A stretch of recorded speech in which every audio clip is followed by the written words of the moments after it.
সকলকে স্বাগত। আজ আমরা সারদা মায়ের কিছু কথা পাঠ করে শুনব। জননীং শারদাং দেবীং রামকৃষ্ণং জগদ্গুরুং পাদপদ্মে তয় শ্রিত্বা প্রণমামি মুহুর্মুহু। মা সারদা শেখালেন রাগ কমানোর মহামন্ত্র। মানুষের মন সবসময় শান্ত থাকে না। কখনো রাগ, ক্রোধ আমাদের মনকে বশীভূত করে। সারদা মা আমাদের শিখিয়েছেন কিভাবে এই রাগ, ক্রোধকে জয় করা যায়, কিভাবে মনকে ঠান্ডা রাখা যায়। একবার এক শিষ্য মাকে জিজ্ঞাসা করেছিলেন, মা, আমার খুব রাগ হয়, কিছুতেই রাগ থামে না, কি করব মা? শিষ্যের এরূপ প্রশ্নে মা হেসে বলেছিলেন, রাগ হয়েই যায় বাবা, মানুষ রক্ত মাংসের, কিন্তু রাগ গিলে ফেলতে শিখতে হয়। রাগ গিলে ফেলতে শিখতে হয়। যখন রাগ হবে তখন কথা বলবি না, চুপ করে থাকবি। মা বলতেন রাগের সময় কথা বললে আগুন দপ করে জ্বলে ওঠে, চুপ করে থাকলে সেটা নিভে যায়। শ্রী শ্রী মা বলতেন রাগ করা ভালো নয়, রাগ করলে নিজেরই ক্ষতি।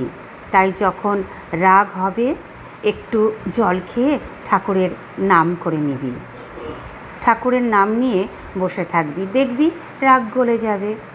একবার এক সন্ন্যাসী শিষ্য মাকে বললেন, মা, আমার না খুব রাগ হয়, কেউ আমার সঙ্গে অন্যায় করলে সহ্য হয় না।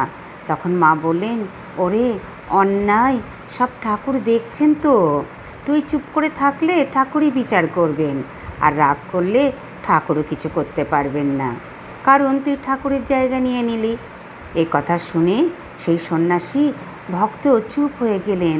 শ্রী শ্রী মা বলতেন রাগ কমাতে হবে, তাতে অহংকার কমে, মন নরম হয়। রাগ কমালে মনে ঠাকুর থাকেন। মা আরও বলতেন সবার সঙ্গে ভালো কথা বলবি, রাগের সময় দূরে থাকবি, ঠাকুরের নাম করবি, তাতেই মন ঠান্ডা হবে। মা আরও শিখিয়েছেন রাগ কমানোর সবচেয়ে বড় উপায় হলো অল্প খাও, অল্প কথা আর বেশি জপ। মা বলতেন রাগ মানে অশান্তি, আর মনেই অশান্তি থাকলে ঠাকুরের কথা মনে থাকবে না। তাই নিজের রাগ নিজেকেই গিলে ফেলতে শিখতে হবে। রাগ গিলে ফেলতে শিখতে হবে। আমরা রক্ত মাংসের শরীর, কোনো অন্যায় অবিচার কিছু দেখলে আমাদের খুব সহজেই মনে প্রচণ্ড রাগ হয়ে যায়। মনে হয় যে এই অন্যায়ের